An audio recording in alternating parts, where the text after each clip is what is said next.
On the outskirts of Provo, just down the road from the airport, lies a storage company. This in and of itself might not seem very interesting, but Lakeside Storage is also home to a unique outdoor museum full of vintage signs, gas pumps, and Americana. Texaco is an interesting sign because they made that same sign from 1932 to the 60s. LaVarn Sparks, or Sparky as he likes to be called, is head of collections here, or maybe it's safer to say he's the head collector. Sparky is a true American picker. And in the old days they called us scroungers, but the scrounger is kind of a demeaning term, I guess. But in the old days, that would be the 70s, there was no internet, there was no way to find this stuff. You just went out and you had to sniff it out. Sparky has been sniffing out things like old cars and gas pumps for years, and it became a family affair almost a decade ago when his son got involved, not only helping to pick, but to encourage his father to buy signs to go along with their pumps. Every great collection has to start with one item, and the very first sign that Sparky and his son collected was the Kendall Motor Oil sign. They picked it up for $100 at a local swap meet. The rest, as they say, is history.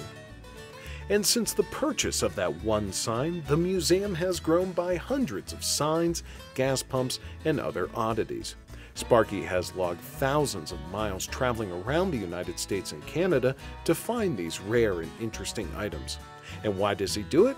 Well, Sparky says that he loves the stories and the history each piece has. They represent to me ingenuity, American ingenuity. They represent people that had dreams, and just the average guy sees how he can have a dream and how he can put this together and how he can build an empire.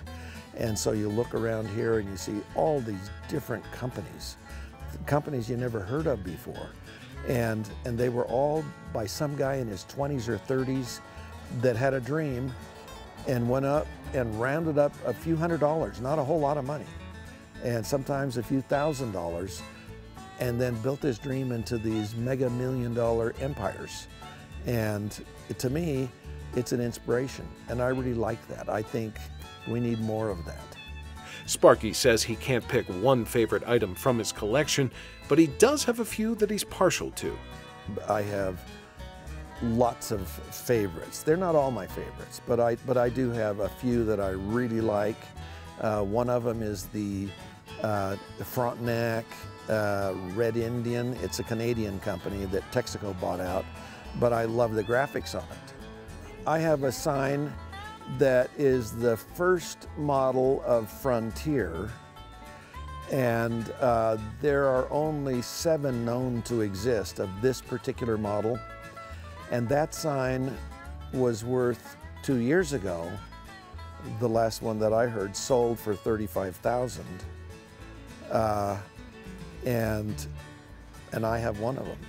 For now, the collection sits outside along the storage units for passers-by to see, but soon the museum hopes to open an indoor space to display their truly rare findings.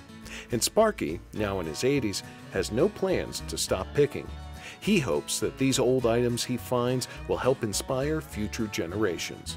I just hope that that people that come through here will find something that gives them the dream, and realize that America is the greatest country on earth, and we can keep it that way if we keep dreaming and make our dreams come true. Don't just dream it, and then figure out how you're going to make it come true, because this can happen, and there's nothing but evidence here to show that it can happen. My dad started with absolutely nothing. He made his dream come true, and I started with his dream, and I made our dream come true. So keep dreaming. Reporting in Provo for Fox 13's The Place, I'm Chris DeRose.